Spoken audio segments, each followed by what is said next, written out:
Hi, it's Tammy Pally, aka the Crafty Princess and Doll Collector, with a Dolly vlog, and I have Bridget with me again today. We have not changed her outfit. In fact, I have not changed my outfit either, if you've noticed, because I just filmed a very brief fashion video of her. So if that video shows up before this one, you might recognize her outfit.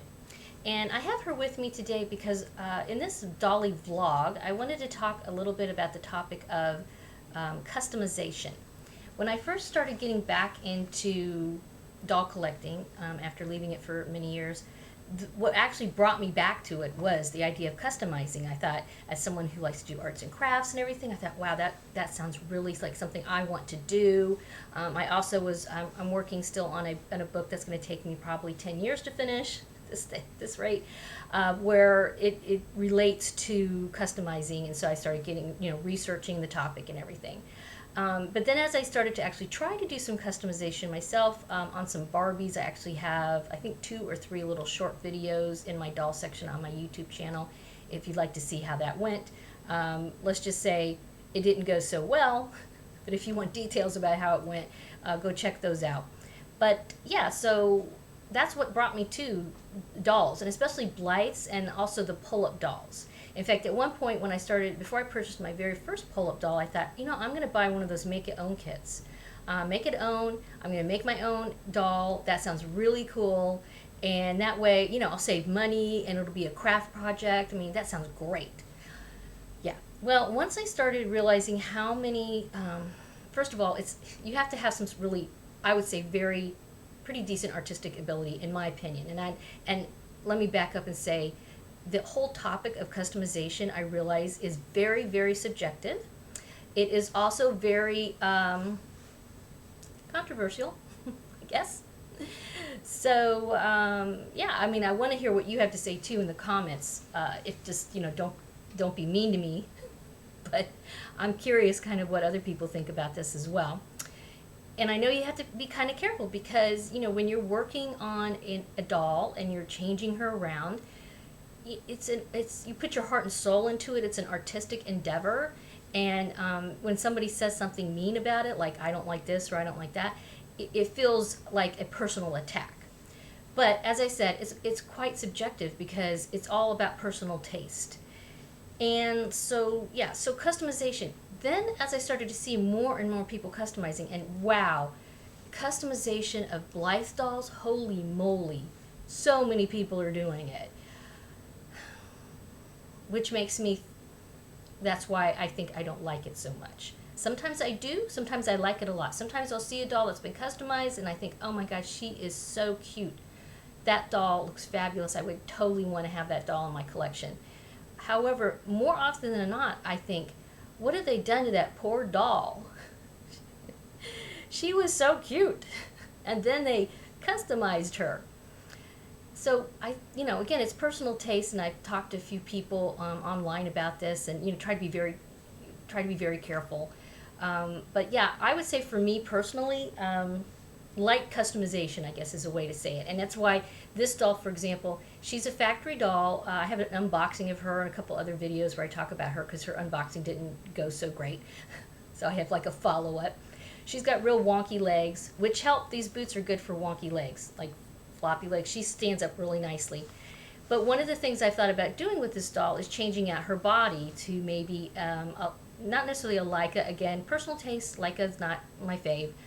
Maybe, a different type of, like a movable jointed type body. I haven't narrowed it down exactly, but yeah, something different that isn't quite as wobbly.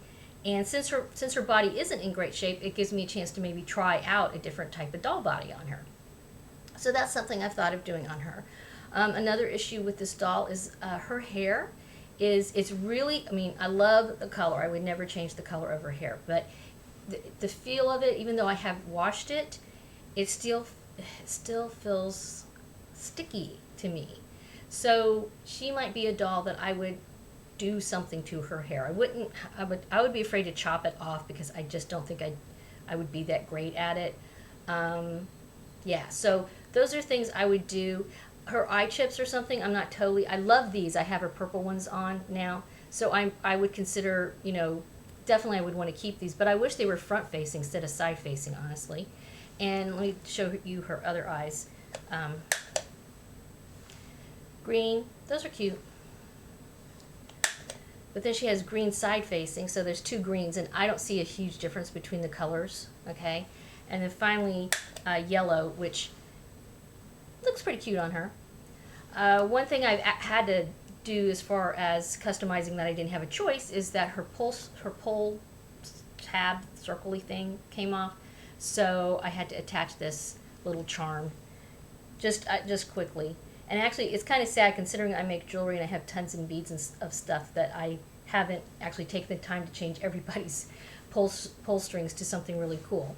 So, yeah, I will say, obviously, I have thought of doing some customizing on some of my factory dolls. I would never touch, again, personal preference. Personally, I would never touch a factory doll, or not a factory doll, a stock doll. I think that diminishes the value of the doll, and I want to keep the value of the doll. So for me, that's not too cool.